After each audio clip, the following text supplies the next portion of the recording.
নমস্কার বন্ধুরা, আমাদের চ্যানেলে স্বাগতম। ডিএ একটি গুরুত্বপূর্ণ আপডেট। তো বন্ধুরা, ডিএ এই মুহূর্তে গুরুত্বপূর্ণ আপডেটটি হচ্ছে ফের বাড়বে সরকারি কর্মীদের ডিএ। তো বন্ধুরা, ডিএ সংক্রান্ত আপডেটটি নিয়ে আমরা স্টেপ বাই স্টেপ আলোচনা করব। তো অবশ্যই আপনারা ভিডিওটি স্কিপ না করে অবশ্যই পুরোটা দেখবেন। তো তার আগে বলে রাখি, যে সকল বন্ধুরা আমাদের চ্যানেলে নতুন, আমাদের চ্যানেলটি পাশে সাবস্ক্রাইব বাটন, সাবস্ক্রাইব করার পর পাশে যে বেল আইকন সেটিও প্রেস করবেন, লেটেস্ট ভিডিও আপডেটগুলি সবার আগে পেয়ে যাবেন। দেখে নেব আজকে ডিএ সংক্রান্ত গুরুত্বপূর্ণ আপডেটটি। তো বন্ধুরা, আমরা সকলে জানি পশ্চিমবঙ্গের সরকারি কর্মীরা কেন্দ্রীয় ডিএ দাবিতে শহীদ মিনার চত্বরে এখনও পর্যন্ত আন্দোলন চালিয়ে যাচ্ছেন দিনের পর দিন, কিন্তু কোনো রকম সমাধান সূত্র বের হচ্ছে না।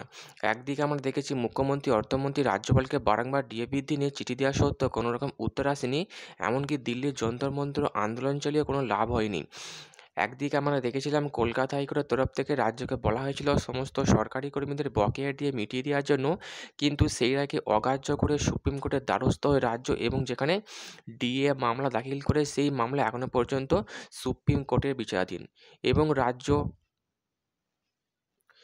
যুক্তি খাড়া করে যে হাইকোর্টের রায় মেনে ডি দিতে গেলে রাজ্যের কোষাগারে টান পড়বে, যার ফলে পশ্চিমবঙ্গে চলা বিভিন্ন জনকল্যাণমুখী প্রকল্পগুলো ব্যাহত হবে, এমনটাই যুক্তি খাড়া করেছিলেন। কিন্তু এই সমস্ত যুক্তিকে মানতে নারাজ পশ্চিমবঙ্গের সরকারি কর্মীরা।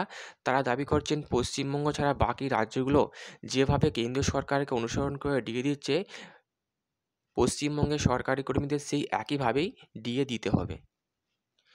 এবং সেই ক্ষেত্রে মুখ্যমন্ত্রী মমতা বন্দ্যোপাধ্যায় বললেন, কেন্দ্রীয় সরকারের ক্ষেত্রে ডিএটা বাধ্যতামূলক, রাজ্যের ক্ষেত্রে ডিএটা ঐচ্ছিক বিষয়, কিন্তু কোনো রকমভাবেই মানতে নারাজ পশ্চিমবঙ্গের সরকারি কর্মীরা।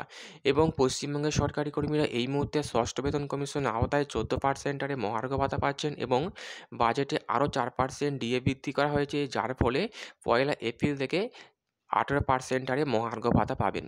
এবং তারপরে যাতে আরও ডিএ বৃদ্ধি করা যায়, সরকারি কর্মীদের ক্ষোভ কমানো যায়, সেই নিয়ে ইতিমধ্যে নবান্নে বৈঠক শুরু করেছেন মুখ্যমন্ত্রী, অর্থমন্ত্রী, এবং খুব শীঘ্রই ডিএ বৃদ্ধি করা হবে, তবে একটু সময়ের প্রয়োজন, এমনটাই আপডেট উঠে এসছে। তো বন্ধু, এই ছিল ডিএ সংক্রান্ত গুরুত্বপূর্ণ আপডেট। কেমন লাগলো কমেন্ট করে লাইক করতে ভুলবেন না। পরবর্তী আপডেট পাওয়ার জন্য আমাদের চ্যানেলটিকে সাবস্ক্রাইব করে রাখবেন। থ্যাংক ইউ বন্ধুরা, ভিডিওটি দেখার জন্য।